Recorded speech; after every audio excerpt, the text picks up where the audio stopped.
Bismillahirrahmanirrahim. Assalamualaikum warahmatullahi wabarakatuh.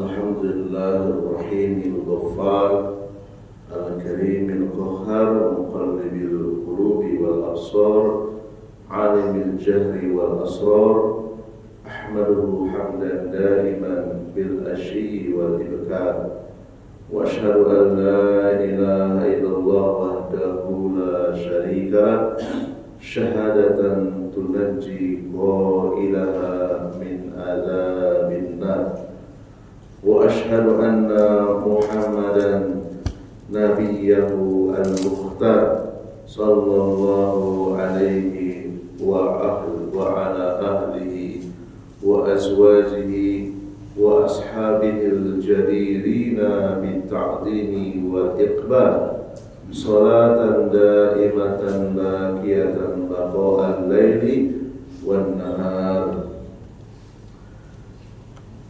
Jemaah salat subuh Masjid Babul Jannah rahimani wa rahimakumullah.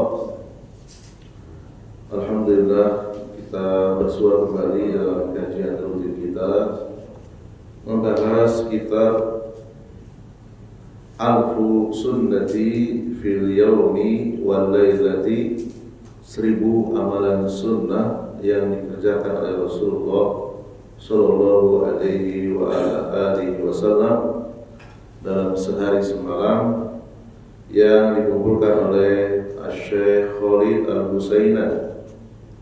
Salawat serta salam semoga tercurah limpahkan kepada Nabi besar Muhammad SAW, kepada keluarganya, kepada segenap sahabatnya, dan kaum muslimin yang senantiasa mengikuti sunnah-sunnahnya ila yaumil qiyamah, sampai hari kiamat. Dan semoga Allah SWT berkenan menurunkan ilmunya kepada kita melalui wasilah kitab ini, sehingga kita bisa mengamalkannya dan menjadikannya sebagai bekal untuk menghadap Allah Subhanahu wa ta'ala. Kita lanjutkan kembali. Di pertemuan yang lalu kita telah sampai kepada sunnah-sunnah yang berkaitan dengan azan, yaitu ada sekitar 25 amalan sunnah.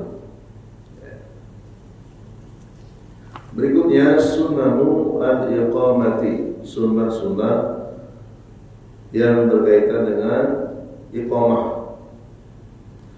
Kullu hadhihi as-sunnani al-arba'atil ula inda al-iqamati kadzalika kama hiya fatwa lasdati ad-daimati lil-buhusi al-ilmiyati wal-ifta'i, fayakunu majmu'u hadhihi as-sunan allati yaf'aluha inda al-iqamati li kulli salatin 20 sunnatan. Sekurang-kurangnya ada 20 amalan sunnah yang berhubungan dengan iqamat. Yustahabu mura'atul umuri at-taliyati fil adani wal iqamati liyaktamila al-imtithala was sawaba insyaallah.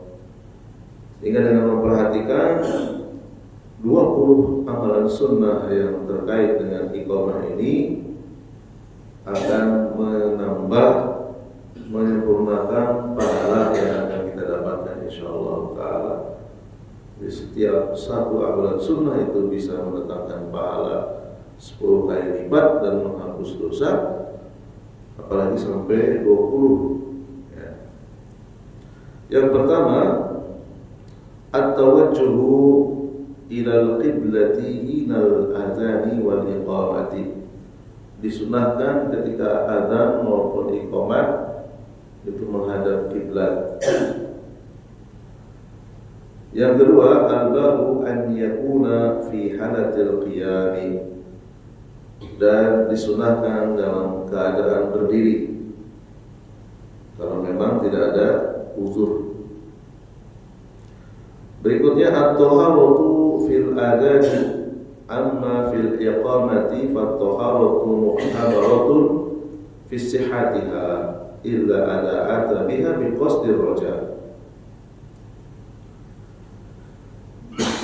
Dan bersuci, memiliki wudu ketika akan azan. Demikian juga ketika iqamah, bahkan dianggap sebagai keabsahan iqamah, muqtabaratun fi sihhatiha. Jadi orang iqamah sudah batal, tidak boleh.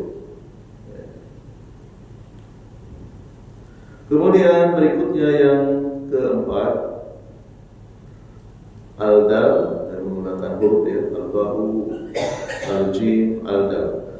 Ada mustahaddusi fi asna'iha wa khassatun bainal iqamati was salat. Tidak dianjurkan bercakap-cakap antara iqamat dan salat. Ya, kita dengarkan saja orang yang sedang iqamat. Ya. Ini sunnahnya diam bagi yang tidak iqamat.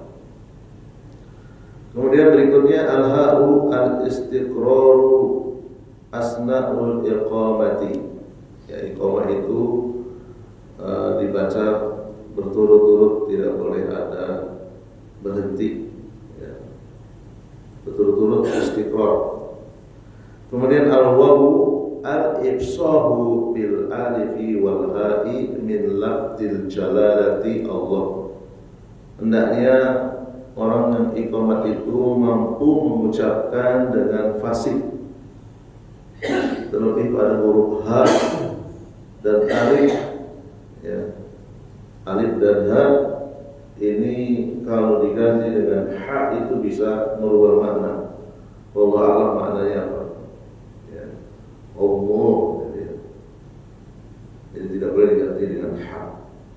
Fi kulli faslin yahtawi 'alaiha fil adani amma al-iqamatu fahiya hadarun ay ya'ti biha bi sur'atin wa tatabu'in.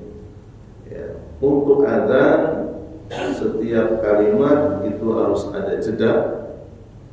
Ini sunnah dan alhamdulillah para muadzin semuanya ketika adzan ada jedanya. Adapun untuk iqamah ini tidak ada jeda dan dengan tempo yang cepat. Ya. Al-za wa doa al-asabai al-usbu'aini, ya. Wad'u al-usbu'aini fil adanaini fil udhunaini halal adani. Disunahkan memasukkan dua jemari ketika azan. Ya. Ini yang dilakukan oleh Bilal bin Rabah, demikian juga Abdullah bin Umi Maktum. Dua lubang telinganya ditutup. Nah, ini sunnah. Cuma kalau mic-nya dipegang agak sulit ya. Nah, diusahakan mic-nya itu menggantung, sehingga bisa mengamalkan sunnah ini. Kemudian berikutnya al-faslu bainal adani wal iqamati wa dzakarat ar-riwayati anna al-fasla yumkinu an yaqa bi sholati rak'ataini aw as-sujudi aw at-tasbihi aw al-qu'udi aw al-kalami. Yang disunahkan antara adzan dan iqamah ada jeda yang bisa memungkinkan sholat 2 rakaat. Ya. Sehingga di dalamnya ada sujud, tasbih, duduk. Ya. Wa fi sholatil maghribi yakfi at-tanaffusu. Adapun untuk sholat maghrib antara adzan dan iqamah ini bisa dengan jeda, istirahat sejenak. Ya. Artinya tidak harus dengan sholat 2 rakaat, boleh agak lebih cepat ya. Tapi selain maghrib itu harus ada jeda antara adzan dan iqamah. Jadi makruh ya kalau langsung gitu ya. Wa yukrahu al-kalamu bainahuma. Jadi makruhkan ada perbincangan antara adzan dan iqamah kecuali memang ada kebutuhan. Hasaba riwayat, berdasarkan berbagai macam riwayat. Wa qala ba'dul fuqaha'i yakfi al-faslu bil khatwati wa la ba'sa bihi tasamuhan. Ya. Bahkan sebagian ahli fikih cukup untuk sholat maghrib ya, itu dengan jeda 1 langkah saja. Ya, ini maksudnya adalah waktu sholat maghrib itu waktunya pendek ya, maka tidak perlu berlama-lama antara adzan dan iqamah. Kemudian berikutnya yustahabbu liman yasma'ul adzana sawa'un adzanul i'lami aw adzanus salati. Wa kadzalika al-iqamatu an yuhakiya al-fusul allati yasma'uha. Disunahkan bagi orang yang mendengar adzan, baik itu adzan i'lam atau adzan salat. Apa bedanya adzan i'lam dan adzan salat? Kalau adzan i'lam itu adzan untuk membangunkan kaum muslimin untuk menunaikan salat tahajud. Ini sunnah ini sudah hilang sekarang, kecuali di beberapa tempat yang memang sudah biasa. Ya, saya waktu ngontrak di Sukoharjo tahun 2006 itu jam 2 itu bangun dikira salat subuh.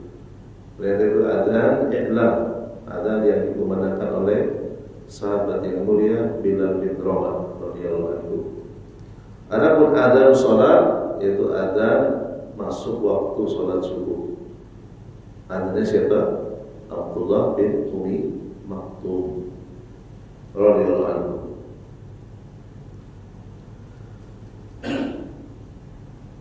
Yaitu menirukan ya, bagi yang mendengar, menirukan suara muadzin dan suara iqamah. Nah, ini mungkin yang jarang menirukan suara iqamah. Ya. Kebanyakan banyak yang diam. Ya.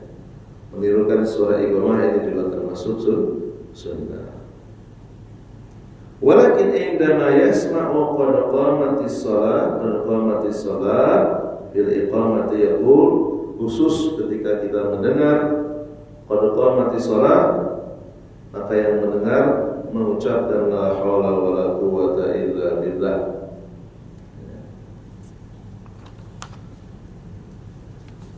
Alhamdulillah sudah selesai pembacaan sunnah-sunnah yang terkait dengan iqamah. Selanjutnya as-salatu ila sutratin. Nah, ini juga sama sunnah yang banyak kaum muslimin tidak mengetahui ini. Salat menghadap sutra. Saya ini juga baru tahu ketika mengikuti sekolah kader mubalik yang diselenggarakan oleh Majelis Tabligh Muhammadiyah di Malang. Jadi betul-betul disampaikan sutra ini karena banyak yang sudah meninggalkannya. Ya. Lalu kemudian saya cari-cari kitab-kitabnya, oh ternyata ada. Ya. Qala sallallahu alaihi wasallam, Rasulullah SAW bersabda, "Idza shalla ahadukum," jika salah seorang kalian salat, falyusalli ila sutratin. Jadi bentuknya fi'il amr. Ya, maka salatlah menghadap sutra, wal yadnu minha, dan mendekati sutra tersebut. Jangan jauh, mendekat. Wala yada, jangan membiarkan ahada seorang pun yang muru bainahu wa bainah, antara dirinya dan sutra. Di sini bentuknya perintah dan larangan. Perintahnya ada dua, menghadap dan mendekat. Larangannya ada satu, jangan biarkan orang melewati batas antara dirinya dan sutra. Dalam hadis yang lain, boleh kita dengan sedikit sikap tegas, ya, dengan tangannya menghalangi, karena bisa mengurangi, ya, pahala sholat, ya, karena kita membiarkan yang harusnya itu dijaga, kita menghadap Allah SWT, lalu kemudian ada orang lewat di depannya. Wahada nasun amun ala sunniyati ittikhadi sutrati inda salati sawa'un kana dhalika fil masjidi awil baiti wal rijali wal nisa'i fi dhalika sawa'. Jadi hadis ini bermakna dalil yang umum sunnahnya mengambil sutra ketika sholat, baik di masjid atau di luar masjid, di rumah, ya, dan seterusnya, bagi laki-laki maupun perempuan sama saja. Meskipun bentuknya fi'il amr, perintah menghadap sutra, perintah mendekati sutra,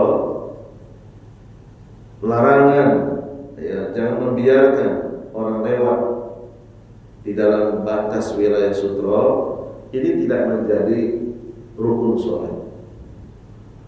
Ya, artinya kalau tanpa sutra pun sah sholatnya, cuman kurang sempurna, ya, karena menyelisihi apa yang dikerjakan oleh Rasulullah. Rasulullah senantiasa menghadap sutra kalau sholat. Rasulullah tidak pernah sholat tiba-tiba di tengah masjid, tidak pernah. Ya, selalu menghadap tembok atau menghadap orang yang ada di depannya.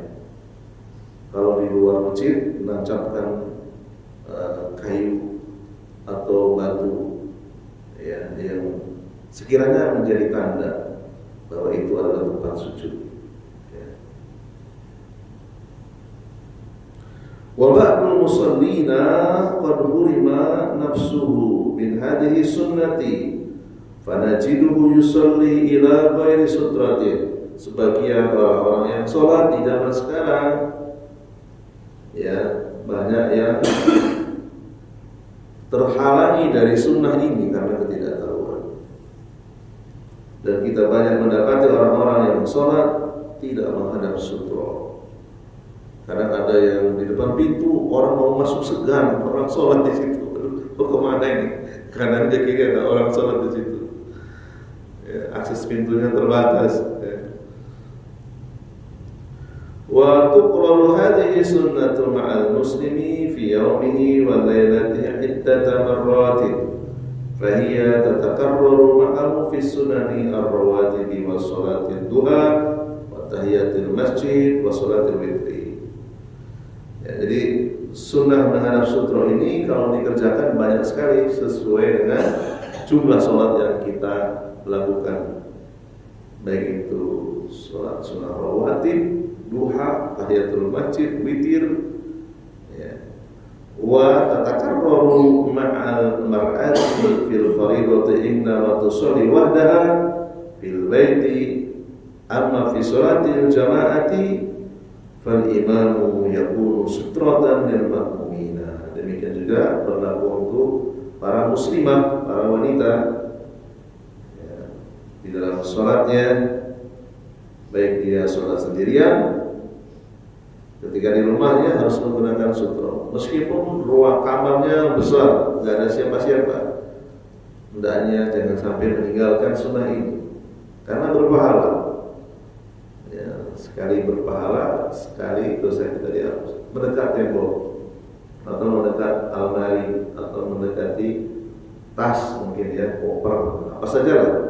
Ya, jadi antara kepala bersujud itu dekat dengan sesuatu benda yang ada di depannya, tidak jauh jaraknya. Dan imam di dalam sholat berjamaah itu sutrohnya makmum. Ya.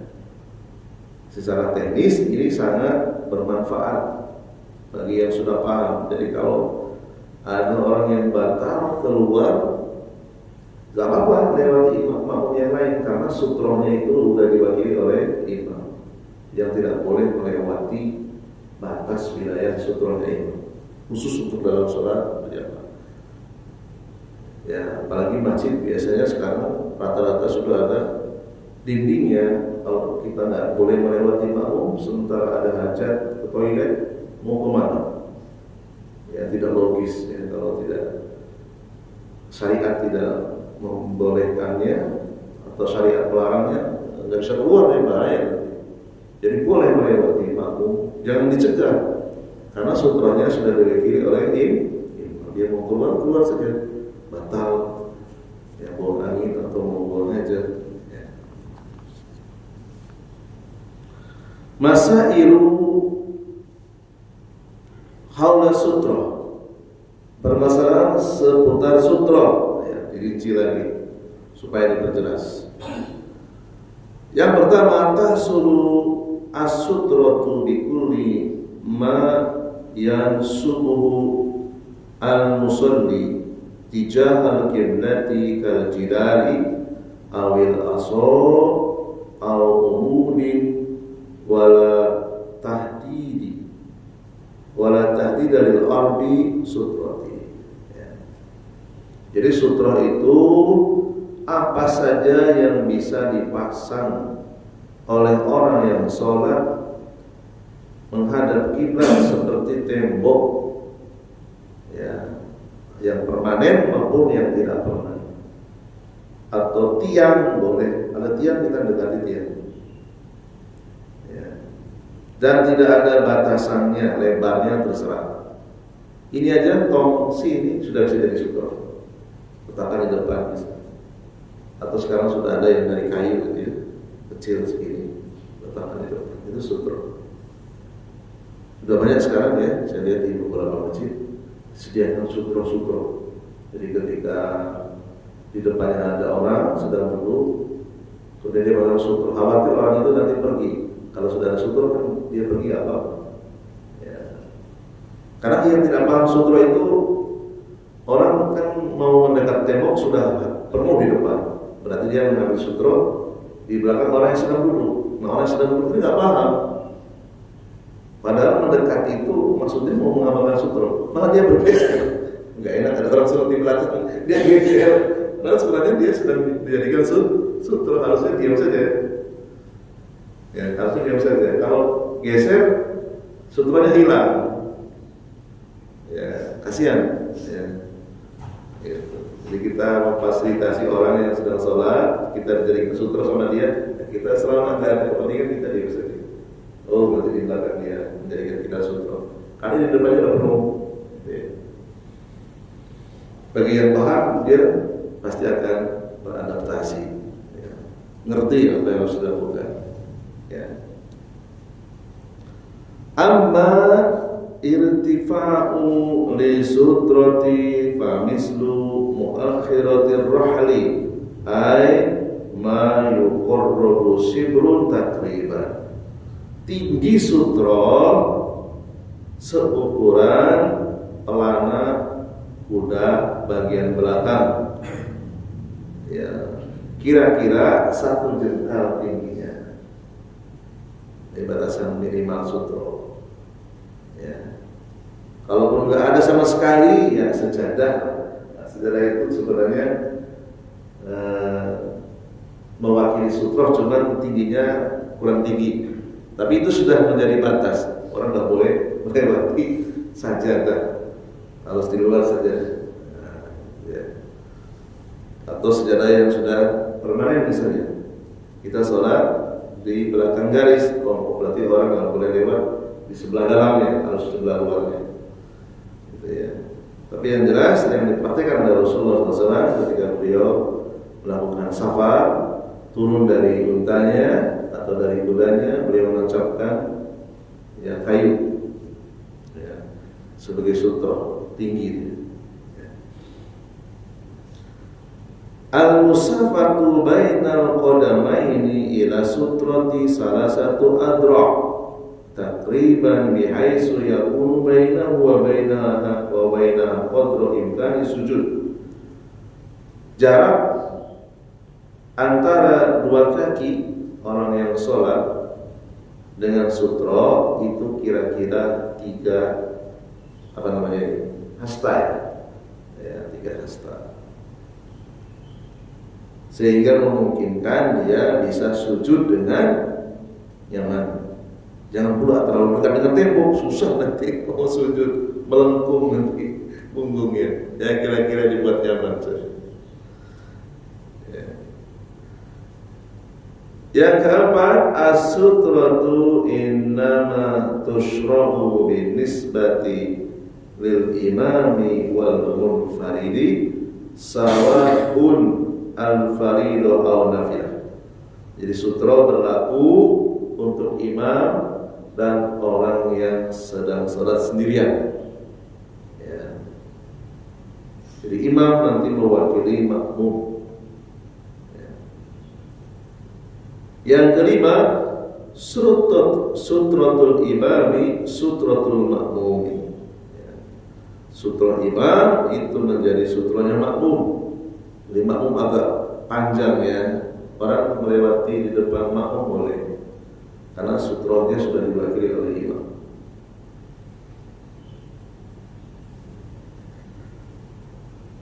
Fayajuzu al-murubu baina yadayil makmumi li hajatin, boleh melewati para makmum karena ada hajat, karena ada kebutuhan yang diperbolehkan oleh syariat.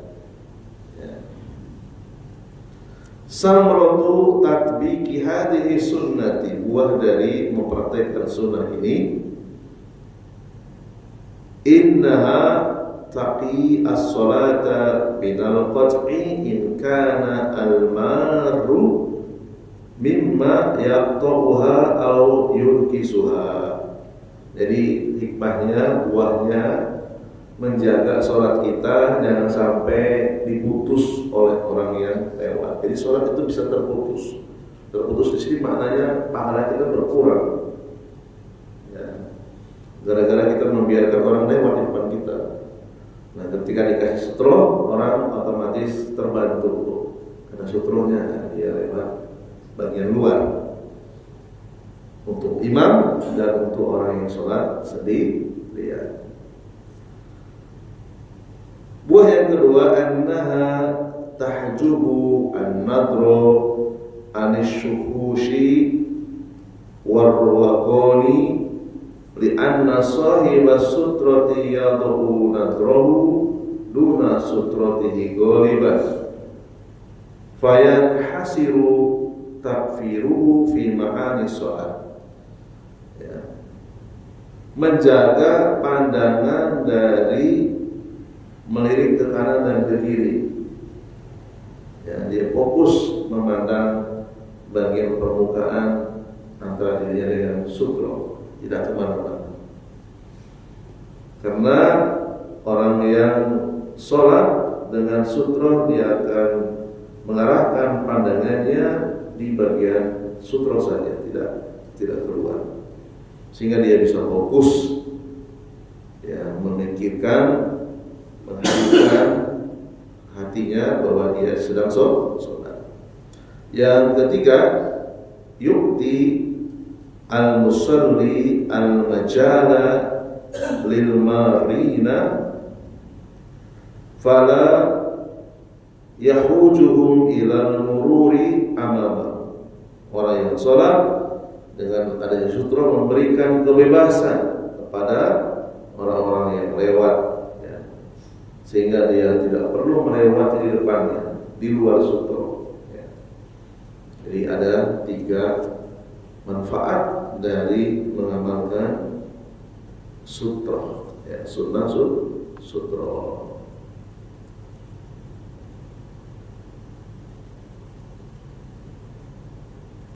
Kemudian berikutnya, an-nawafilu sunnah-sunnah nawafil allati nuaddi fil yaumi wal laila, yang bisa ditunaikan dalam sehari semalam, salat-salat sunnah nawafil. Yang pertama adalah as-sunanu ar-rawatibu, sunnah rawatib. Apa maknanya rawatib? Salat sunnah yang dijelaskan oleh dalil bahwa itu adalah salat sunnah rawatib yang mengiringi salat wajib. Ya, hukumnya sunnah muakkadah, ya, sunnah yang ditegakkan. Dalilnya adalah hadis Nabi SAW yang dikeluarkan Imam Muslim, "Ma min 'abdin muslimin yusalli lillahi ta'ala kulla yawmin sanatai asyrata rak'atan tatawwu'an ghairu faridatin illa banallahu lahu baitan fil jannati aw bunya lahu baitun fil jannati." Tidaklah seorang muslim melakukan sholat karena Allah Ta'ala setiap harinya 12 rakaat sholat sunnah nawafil, ya, melainkan Allah akan membangun untuknya satu rumah di surga. Setiap 12 satu rumah, 12 satu rumah. Berapa rumah yang sudah Allah bangun untuk orang yang melakukan sholat nawafil? Wahia katali arba'an qabla zuhri wa rak'ataini ba'daha wa rak'ataini ba'dal maghribi wa rak'ataini ba'dal isya'i wa rak'ataini qabla al-fajri, yaitu 4 rakaat sebelum zuhur, 2 rakaat salam, 2 rakaat salam, 4, ya. Setelah zuhur 2 rakaat salam, 6, ya.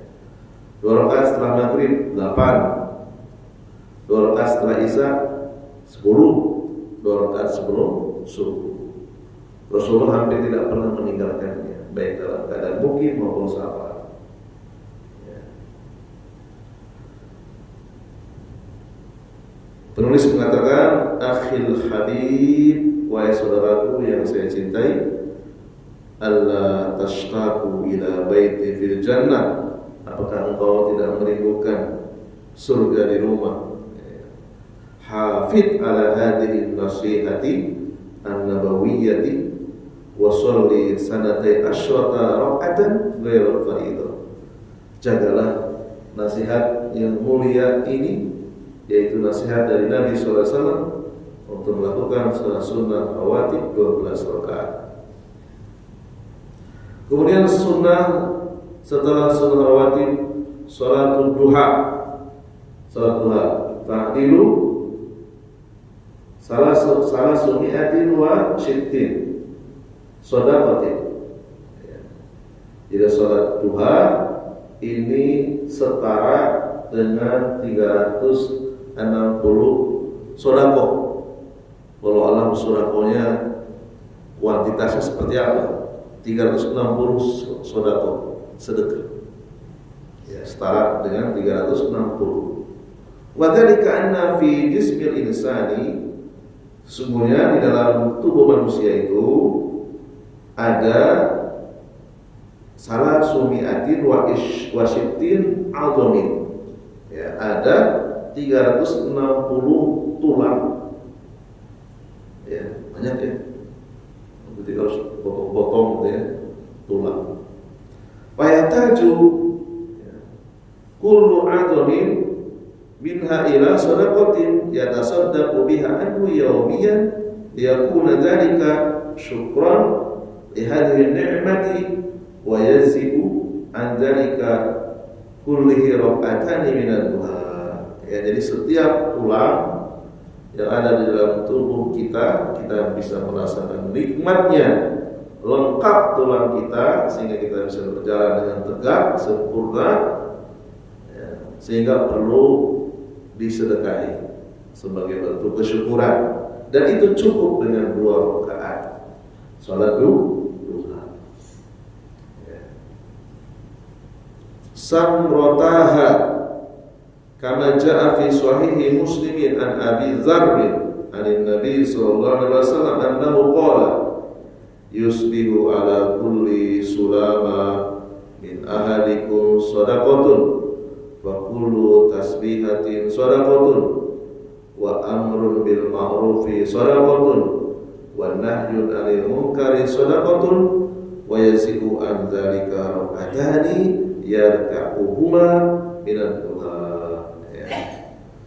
Disebutkan dalam Sahih Muslim dari jalur sahabat Abu Dzar Al-Ghifari radhiyallahu anhu dari Nabi sallallahu alaihi wasallam, dia bersabda,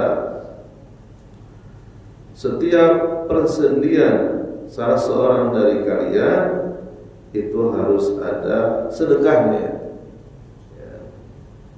Setiap tasbih itu sedekah, mengajak kepada kebaikan sedekah, mencegah kemungkaran juga sedekah.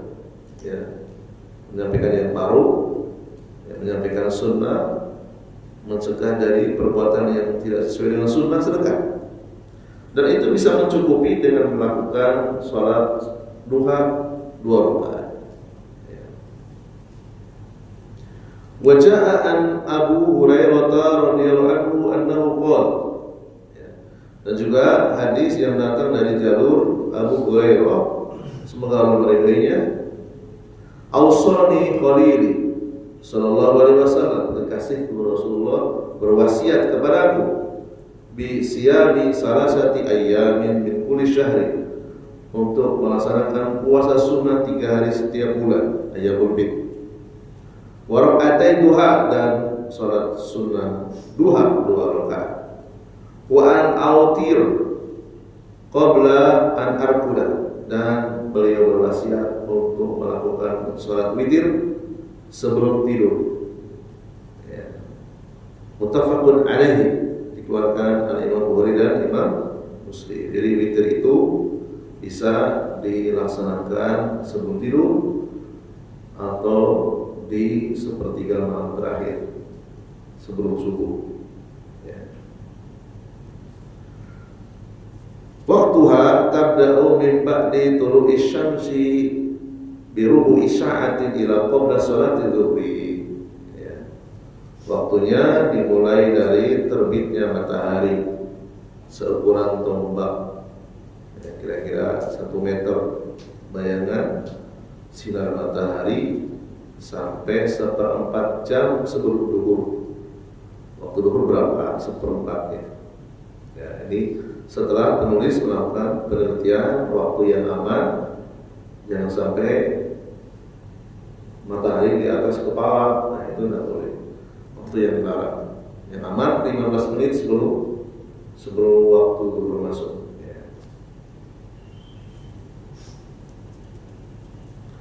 Afdalu awqati adaiha inda ishtidadi hararati syamsi. Waktu yang paling afdal yaitu pada saat mulai teriknya sinar matahari. Berarti tidak terlalu siang, agak sedikit panas. Inda ishtidadi hararati syamsi. Ini yang paling afdal. Waktu di mana manusia sedang sibuk-sibuknya cari dunia. Gitu ya. Dia menyempatkan sebentar saja 2 rakaat. Ada duha aqalluha raka'atani, jumlah rakaatnya minimal aqalluha 2 rakaat, minimal 2 rakaat. Aktsaruha 8 raka'atin, maksimal 8 rakaat. Wa qila la hadda li aktsariha. Ada yang berpendapat, ada yang berpenelitian tidak ada batasannya. Boleh lebih dari 8. Kemudian berikutnya sunnatul zuhri, sunnah yang berkaitan dengan salat zuhur. As-sunnatu ratibatu al-qabliyatu arba'u raka'atin qabla sholati. As-sunnatu al-ba'diyatu raka'atani ba'da fardhu zuhri. Sunnah yang berkaitan dengan salat zuhur itu 4 rakaat sebelum salat zuhur dan 2 rakaat setelah salat zuhur. Dengan teknis 2 rakaat salam, 2 rakaat salam. Kemudian sunnah yang berkaitan dengan salat asar, qala sallallahu alaihi wasallam rahimahullahu imra'an shalla qabla asri arba'an. Rawahu Abu Dawud wa Tirmidzi. Ada sunnah yang berkaitan dengan salat asar, tapi ini tidak termasuk rawatib. Artinya sunnah yang derajatnya di bawah rawatib, tapi boleh dilakukan. Yaitu Rasulullah bersabda, semoga Allah merahmati seorang yang melakukan sholat sebelum asar 4 rakaat. 2 rakaat salam, 2 rakaat salam. Ya. Hadis riwayat Abu Dawud dan Tirmidzi. Kemudian sholat sunnah yang berkaitan dengan maghrib, selain ba'diyah maghrib, Rasulullah juga pernah bersabda, shollu qabla al-maghribi. Sholatlah kalian sebelum maghrib. 3 kali dia mengucapkan shollu qabla al-maghribi, shollu qabla al-maghribi, shollu qabla al-maghribi. Ketika yang ketiga beliau mengucapkan liman syaa, bagi orang yang mau saja. Lalu kemudian para ulama menjelaskan kalimat dari liman syaa ini maksudnya adalah bagi yang mau, seakan-akan tidak ditekankan. Ya. Artinya sunnah, tetapi tingkatannya masih di bawah sholat sunnah ba'diyah maghrib. Bagi yang mau silakan, bagi yang tidak apa-apa. Ya. Terakhir, sunnatul isya'i, qala sallallahu alaihi wasallam. Rasulullah juga pernah bersabda terkait dengan sholat isya, baina kulli adzanaini sholatun, antara adzan dan iqamah ada sholat sunnah. Ya. Sampai mengatakan baina kulli adzanaini sholat, baina kulli adzanaini sholat 3 kali. Setelah 3 kali Rasulullah mengucapkan apa? Liman syaa, bagi yang mau saja. Artinya apa? Sebelum isya sholat sunnah 2 rakaat, ini hukumnya sunnah biasa. Ya. Tidak setegas setelah ba'diyah isya. Boleh dilakukan, boleh tidak. Boleh berdiri lagi setelah sunnah, menunggu iqamah, boleh diam dulu. Ya. Muttafaqun alaihi, dikeluarkan oleh Imam Bukhari dan Imam Muslim. Qala an-Nawawi al-muradu bil adanaini al-adanu wal iqamati Al-Imam Nawawi mengatakan maksud dari 2 adanaini itu adalah adzan dan iqamah. Demikian apa yang bisa kita bacakan. Insyaallah taala akan kita lanjut untuk membahas sunnah-sunnah berikutnya. Subhanallahumma wa bihamdika asyhadu an la ilaha illa anta astaghfiruka wa atubu ilaik. Barangkali ada diskusi.